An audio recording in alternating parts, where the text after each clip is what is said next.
You're listening to New England Real Estate Journal Radio with Rick Kaplan, New England source for commercial real estate news. This is New England Real Estate Journal Radio on the Money Matters Radio Network and online at moneymattersboston.com.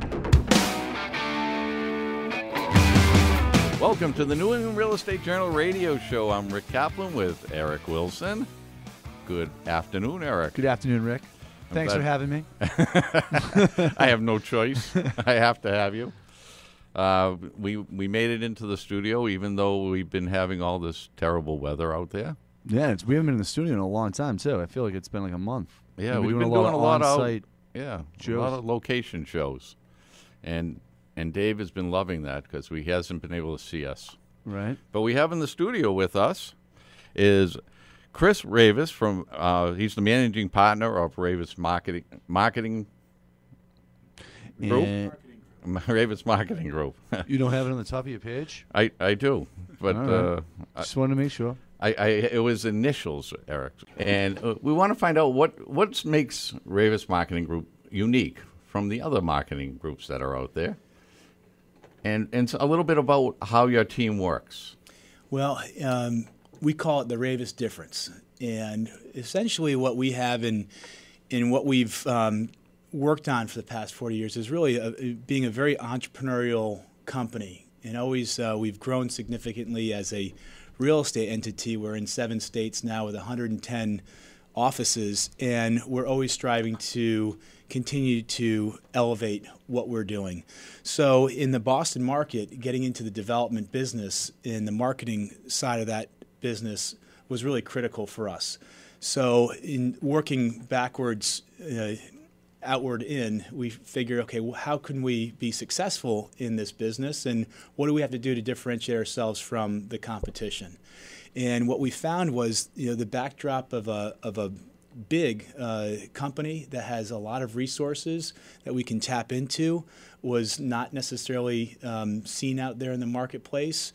And also, if we could create a team of specialists that was unique in the market, that added a whole different level of depth and experience, then we knew that we could create something that could be very powerful, and when sitting down with these developers, something they have not seen in the Boston market. And the Boston market is a little different than a lot of other markets throughout the rest of the country. First of all, it's the old school. Old school. I was trying to say it a nice way to say it, but it's sort of an old school, and you have to deal with the developers, the investors, and some of the brokers even a little differently than you would in the western part of the country, the west part of the country. How do you deal with that from going from different markets? Well, you're absolutely right. It's always been a very, very local city. And the relationships are local, and I found that out when I was coming up from Connecticut to start the company up here, that Red Sox fans are Red Sox fans and Yankees fans are Yankees fans. So if you don't speak the local language, then automatically you're fighting against the tide. So what we've seen, though, is a little different shift in the mindset. And because Boston has become such an international focus, the development activity is reflecting that as well and drawing a different type of customer than perhaps in the past. The developers are probably more open to looking at a broader scale and not necessarily looking at how Manhattan does business on that level, but perhaps a mixture of both. And that's really what we've been really focused on, is we feel that if we can put together a team that has national experience, that has regional experience, and has a very strong local focus and experience over the years, then isn't that the best of both worlds? Because we're offering, again, something that they have not seen with everything that they are familiar with and comfortable with that they have dealt with in the past. Yeah, and so I mean, you figured out the right mixture to break into the market, which is important in I would say all New England, but Boston is a little more unique. I'd say the further north you go, it gets a little different than the rest of the country. And Brad, you're working as head of the team, I am head of the local team, yes. and so they must keep you busy because now you have to figure out who's the right developers. You have to figure out the right clients. Right, and as Chris mentioned, a lot of Boston business is based on relationships, and we have a very, very strong local team. In addition to myself, we have Diane Maloney, who's worked in the Boston market for over 30 years and has done a number of the very high-profile luxury buildings in the past couple development cycles, in addition to David Crowley, who also has done a number of projects in the Back Bay, South End neighborhoods. So we're really, as Chris said, we really combine the best of both worlds. There our local relationship-based experiences are intact. I bring more of a national experience to the table. And it is interesting this time around because we're actually entering kind of a new era of pricing. For Boston condominiums, we're seeing new projects that are projected to sell in excess of $2,500 to $3,000 a square foot. And while certainly not Manhattan prices, that's very high for Boston. And developers are wanting to take a look at what's worked in other markets, what worked in New York, what worked in Atlanta, Miami, LA, Chicago, and kind of taking the best of what's been done out there and putting a unique Boston spin on it. Now that must be a difficult chore to try to figure out, when you have the different pricing from different market to market, figuring out what kind of clients you have to market to. Yeah, and that's one of the primary things we do up front because we want to make sure that we build and design to the market. So if it's a high-rise in Back Bay that's going to be associated with a five-star hotel, that's a very different clientele than something in the Seaport or East Boston. Or even downtown. Each little neighborhood in Boston is unique. It draws different types of buyers, so it's very, very important that we build and design to that specific target market. And now we were talking a little bit about the international buyers. So now you have your local buyers, you have your national buyers, excuse me, and you have your international buyers. That's 3 different marketing programs that you have to come up with for a project. Many times we'll create a branding, campaign for a property and a marketing campaign that will speak, broadly to each of those, and then we'll get more specific. Obviously the international buyers, as Chris said, many of our websites now are being designed so they can be translated in over 20 different languages. Each culture, though, is unique. The way that you communicate and present something to a Chinese buyer may be very different from a European buyer or buyer from the Middle East. So we understand those nuances. That's where leading real estate companies of the world comes in and luxury portfolio.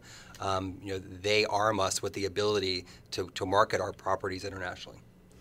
And what about the pricing? Because you were saying how it's still not a Manhattan pricing, but it's still expensive.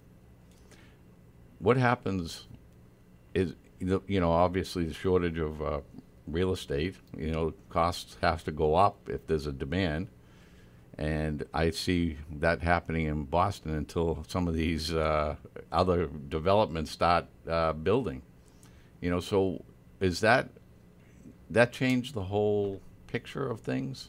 Well, now you have different buyers? Well, the whole supply and demand equation. And there's still so much pent-up demand for all product, whether it be new or resale. There is so much demand from such a diverse buyer pool that even with all the properties that are currently announced and planned, it's still not enough.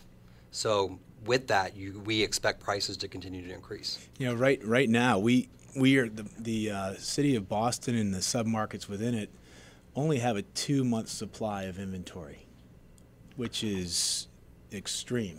And because of that, our brokers who are doing deals locally, if a condo is priced well, there's multiple bids on it. And this is even going out into the inner and outer rings in the suburbs. That is the case.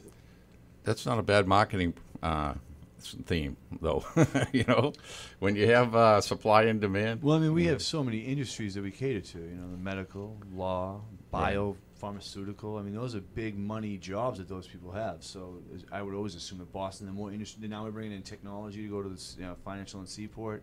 The prices are only going to continue to rise. And now you're bringing international.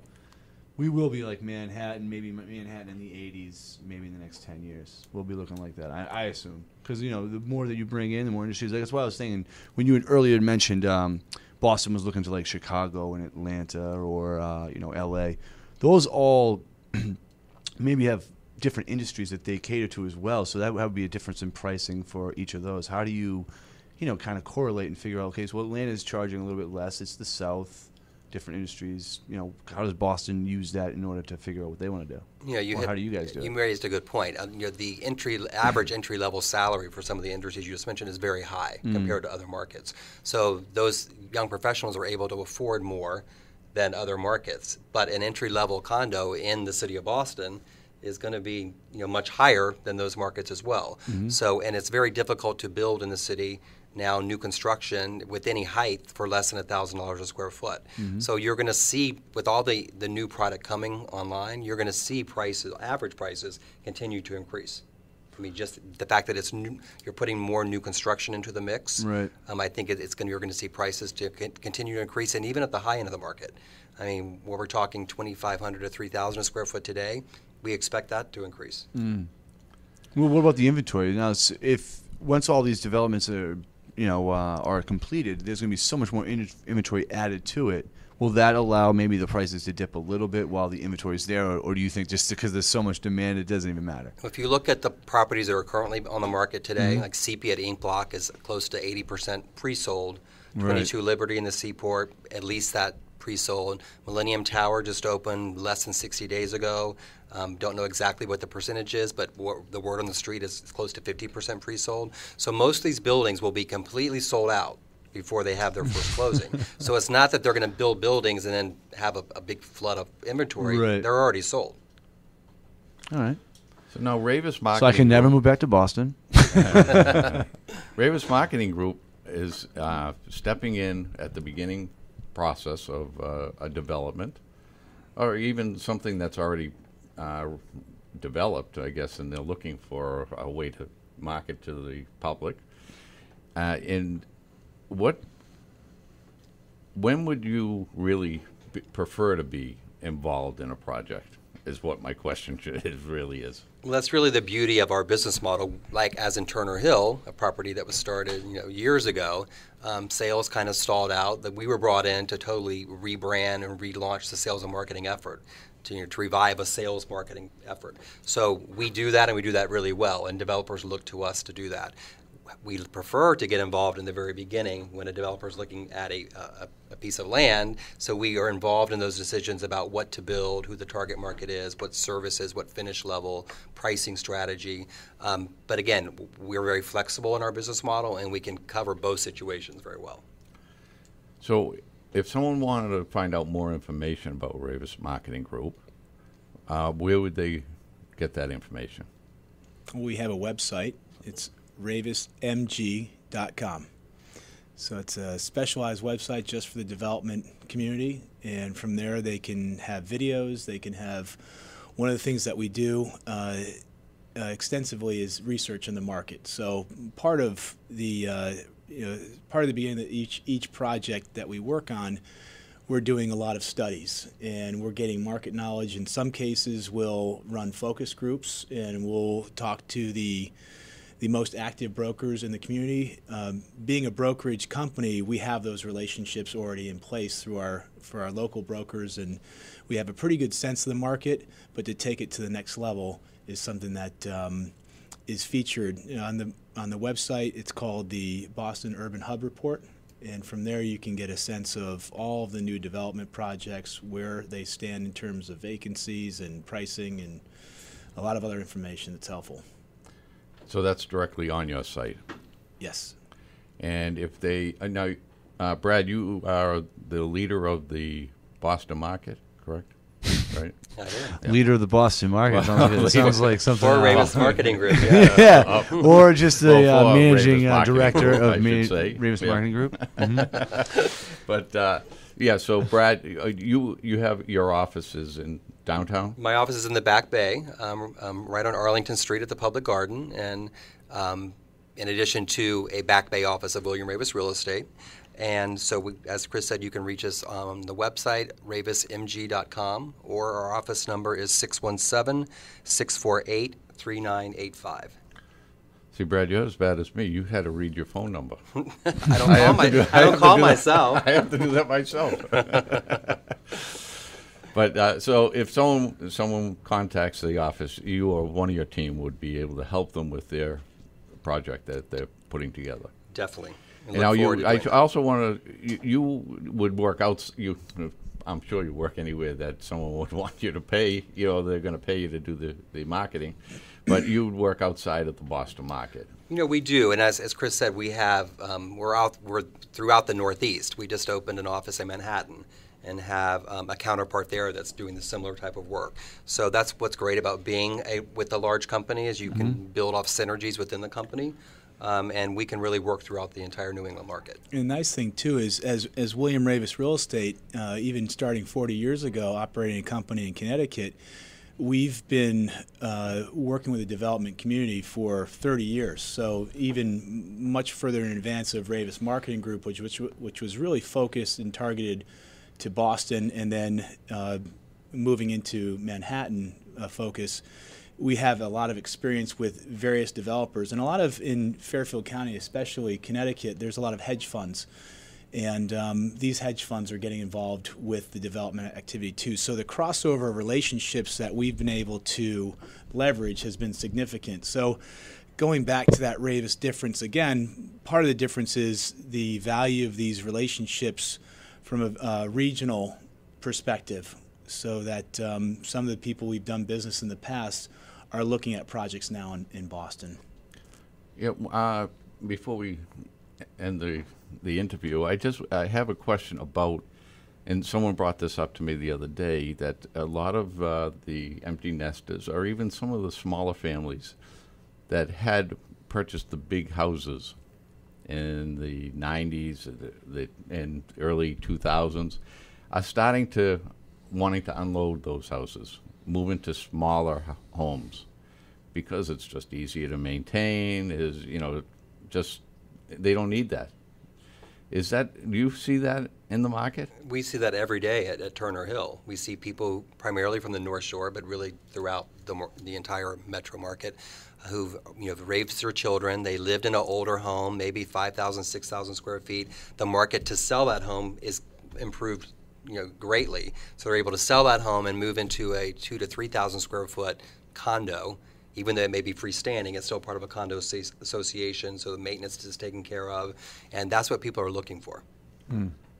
Convenience. Convenience, maintenance-free living. Mm-hmm. Yeah, because I mean, someone, even with your family, now everyone's working.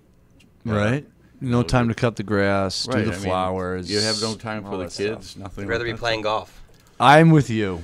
I'd rather be out enjoying myself than too. doing the rest. Yeah. And I did do that.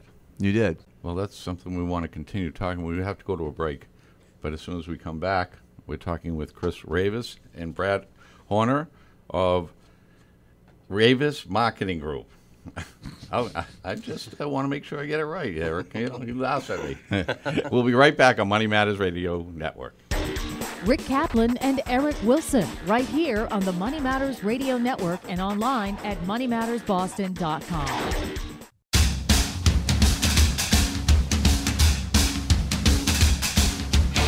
And we're back on New England Real Estate Journal Radio. I'm Rick Kaplan with Eric Wilson, and we're talking with Chris Raveis and Brad Horner of Raveis Marketing Group.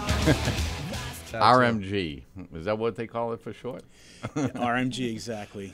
And we actually just rebranded it to Raveis Marketing Group, which is a wholly owned subsidiary of William Raveis, Inc., which is a real estate company, insurance company, title company. I think everyone that's in the industry probably knows the name because it's been around for a while and it's very popular throughout the industry. Also, we have Brad Horner. He is the managing director for Raveis Marketing Group as well. Good afternoon. Good afternoon. So what is your position entail at Raveis? My position is really serving as the primary point of contact with our developer clients. We focus on residential development, marketing, and sales strictly for new construction.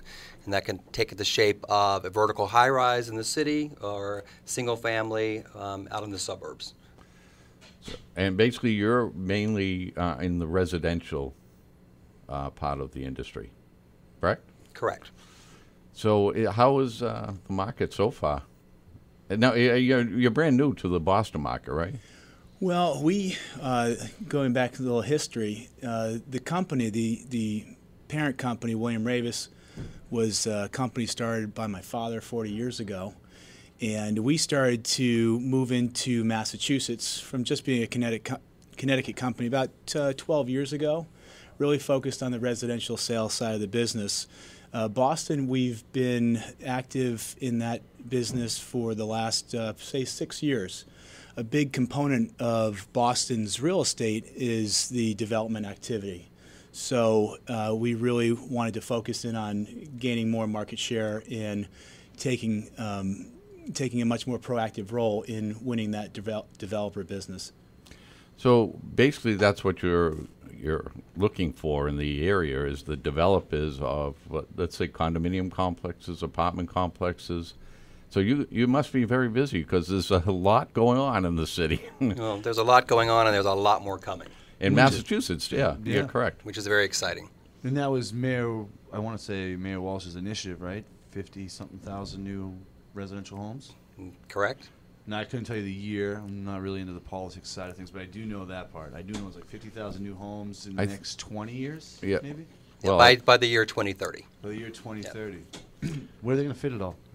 It's actually that's the $1,000,000 question, but it's a very good question. It's actually going to be throughout the city of Boston, obviously in very well-established neighborhoods like the Back Bay, like the South End. A lot going on the Seaport. Mm-hmm. East Boston is about to explode with new activity. But the exciting thing is where's the next wave of activity coming? And we're going to be seeing a lot of that take place in areas like Brighton, Austin, and Charlestown, and then beyond the city limits of Boston, definitely Somerville, Quincy. Very, very exciting. So you go outside of the city, obviously. We work really throughout Metro Boston. Okay. Yes. So because someone mentioned to me last night about Revere. Mm-hmm. They just had a whole opening area, or an open area right near the beach. Yes. Right on the water. Yeah. So that has to be great opportunities. And I've always wondered why, places like Lynn, who have great, right on the ocean, they have opportunities to develop that area. It's never been developed. Yeah, Revere especially, because you have the T-stop right there. You could be in the city within minutes. Mm-hmm. It's really ripe for development. And there is development happening in Revere, especially with new apartments that are coming in, and then that will lead to condominiums as well.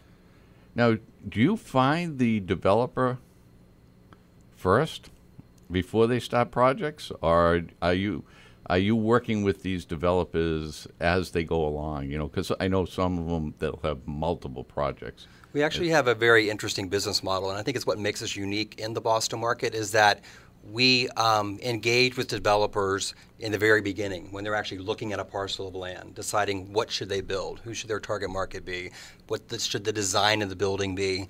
And in many cases, we introduce developers to opportunities. We may have an equity source that we are working with that's looking for a developer to partner with. So in many cases, we actually bring the parties together.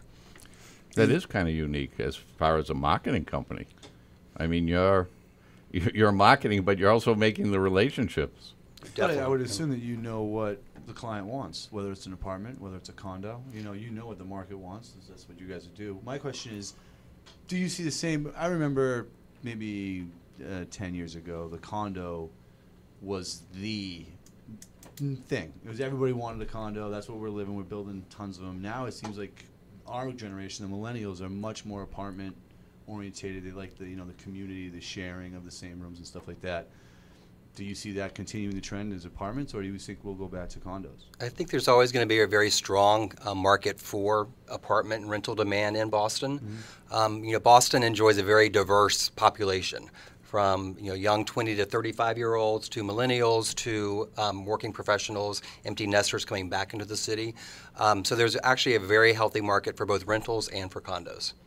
Nice. Now, do you find that there is a lot of empty nesters that are coming back into the city? Yes, we see that every day. We see it through our William Raveis branch offices out in the suburbs listing their home that they raise their children in, and then coming into the city and wanting to buy a condo. Here's a little out of the side of the box question. In the suburbs, you see these 55-plus communities, and they sprouted up all over the suburbs. I'm from Marshfield down the South Shore. They're everywhere, Plymouth, Kingston. Do you think you'd maybe see something like that, a 55-plus community apartment building or condo building in Boston? Would someone develop something like that? You're right. You definitely see more of that, either the South Shore, North Shore, or Metro West. I think eventually you will see more of that in the city. And if not age restricted, definitely designed and programmed for a 55-plus buyer. Right. We're currently doing the sales and marketing for the residences at Turner Hill up in Ipswich, premier golf course development. And while not age restricted, it's definitely more appealing to a little bit mature buyer. Nice. Like myself. But yeah, I'm going to leave it alone. That was a good joke I had right there, but I'll leave it alone. we met the mayor of Lawrence last night, and they were talking about how they were trying to develop and bring developers into the city of Lawrence and change their image somewhat. Now that's a place that the image is important, especially for a developer. If he's looking at a project, he wants to make sure that he knows that he can turn that, and he's going to bring the traffic or the people to come. Would you work on a project like that? Do you work on projects like that? We do, and you mentioned Revere earlier. I worked on a condo project in Revere back in the last development cycle, 2005, 2007. Actually, it never got built, but we pre-sold half the building. And even back then, Revere, kind of had that same questions about the town's image, but many times a successful development, a condo development, can help change the whole character of a town. So many towns are looking at their zoning and making changes to their zoning, so it's very attractive for a developer to come in for that very reason. When a developer comes into an area like that, you can't just build like one building and expect it to change. So how would they do something? Do they have to bring in, buy up acres and acres of land and redevelop that? To do that? I use Revere again as an example. That the mayor of Revere wanted development to come in, along the beach in Revere Beach. So they made it attractive for apartment developers to come in. They want retail. They want hotels. It's very attractive now for condominiums as well. So I think you're going to see more and more towns outside of the city of Boston go through that process. Yep. My question is, there used to be this thing called hidden gems in Boston. Now with everything being under development like Southie, Seaport, Fan Pier, financial districts now changing due to the industries with all everybody trying to move to the Seaport, where are the hidden gems now in Boston? Back Bay's being redone, Fenway's being redone. Is there any more hidden gems, or is everything going to be just like the financial district was, 10 years ago? The hidden gems, East Boston, while certainly not a secret, there's so much potential for the East Boston waterfront. Right. People are already comparing it to Hoboken outside of Manhattan on one side, or Long Island City on the other side of Manhattan. You have these amazing views of the city. You're one T-stop away from being in the heart of the city. So I think East Boston's definitely about to explode. But kind of under the radar hidden gems, I think Columbia Point in Dorchester. It's going to be you're going to see a huge change there. The BRA went through a process of looking at that, how they could make some changes there to make it more attractive for development, and for there to be more cohesive development around the Presidential Library, around the universities down there. Austin and Brighton, I think, are ripe for development, definitely with Brighton Landing, what's going on there, with New Balance. And it's just a matter of time before you see residential, and more new residential in those areas. Now, there's a big push going on right now about work, live, and play. And I know some of the new developments in Boston, like the Seaport District, for instance, that's pretty much the philosophy there, work, live, and play. The problem is that you have to be on the higher end of the income to be able to do that. Are there any areas in the city that are going to be more affordable for people to work, live, and play? I mean, I think definitely East Boston will be more affordable than the Seaport, just on the other side, of the harbor. But I think, again, that's what's going to drive development in areas like Brighton and Austin and Dorchester, because many buyers, especially middle-income buyers, are being priced out of the city. They still want to be in the city. They want to be near public transportation. They want to be close to work. Maybe not if they don't have the ability to actually live in the neighborhood that they work in. They still want to be in the city. But now you have a lot of the foreign investors that are coming in. And I know a lot of them are purchasing some of the very expensive properties in the city. Is that something that you see quite a bit? We're seeing more and more international buyers attracted to Boston. We have agents within William Raveis who specialize in particular countries. China, obviously, one of the primary companies or countries that we're seeing investing in Boston. And many of them are buying for their children who are going to school. Some are buying for their children who will be going to school here 10 years from now. And some are just buying for themselves. So you're really seeing a mix of that. And in addition to China, you're seeing the Middle East, Russia, really European buyers. So you're seeing a healthy mix of international buyers that they're looking at Boston as a very wise and safe investment. And, case in point, we just redid our entire website to start to draw more international attention. We have a translation application on our website now. We can translate into 20 different languages with just a click. Oh, so you can attract all the different markets, that international markets. And we do have we're part of the largest relocation network in the world called Leading RE. And through that network, we have direct relationships with companies like Asia Pacific Properties, and we're listed on their website. It's called OK.com, and a lot of different companies overseas we're having these direct relationships with, because in Boston particularly, Boston has gained a lot of attention globally as a great place to be. And I want to thank Chris Raveis and Brad Horner of Raveis Marketing Group for coming into the studio. And I think this deal is done.